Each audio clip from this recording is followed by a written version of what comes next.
Hello दोस्तों, Bihar BPSC के द्वारा टीआरई 4 की वैकेंसी निकाली गई है, जिसका फॉर्म सितंबर माह से शुरू होने को बता रहे हैं, जिसको लेकर बिहार के गर्दनी बाग में लगातार धरना प्रदर्शन चल रहा है। छात्रों की एक मांग है कि जो टीआरई 1, टीआरई 2, टीआरई 3 हुई थी, जिस तरीके से इनकी परीक्षाएं कंडक्ट कराई गई थी, ठीक उसी प्रकार टीआरई 4 की भी परीक्षाएं कंडक्ट कराई जाए। उस समय सिर्फ एक एग्ज़ाम होता था, आप स्टेट पास करके जाते थे, सिर्फ एक एग्ज़ाम देते थे और आपका सिलेक्शन हो जाता था।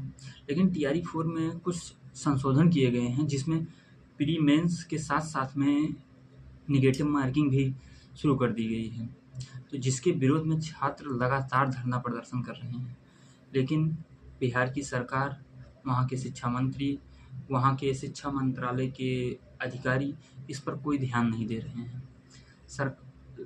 बच्चे लगातार धरना दे रहे हैं, सरकार पे कोई असर नहीं पड़ रहा है। हाँ, एक बात और सुनने में आ रही है, कुछ छात्र नेताओं के द्वारा इसी परीक्षा में पीटी और मेंस में उनका ज़्यादातर मांग पीटी के लिए है कि पीटी में 30 नंबर का सीडीपी जोड़ दिया जाए और उसमें 20 क्वेश्चन बिहार स्पेशल के और कुछ क्वेश्चन बिहार के इतिहास और भूगोल से भी जोड़ा जाए।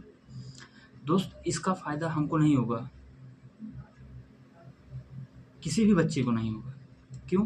क्योंकि मेंस के सिलेबस में सब्जेक्ट की वरीयता ज़्यादा है। तो हम यही चाहेंगे उन नेताओं से, जो छात्र नेता हैं, जो इस तरीके से मांग कर रहे हैं, उनसे हम यही चाहेंगे कि वो अपनी मांग में सीडीपी या बिहार स्पेशल ना जोड़ के वो सिर्फ एक परीक्षा के लिए मांग करें, निगेटिव मार्किंग हटाने की मांग करें।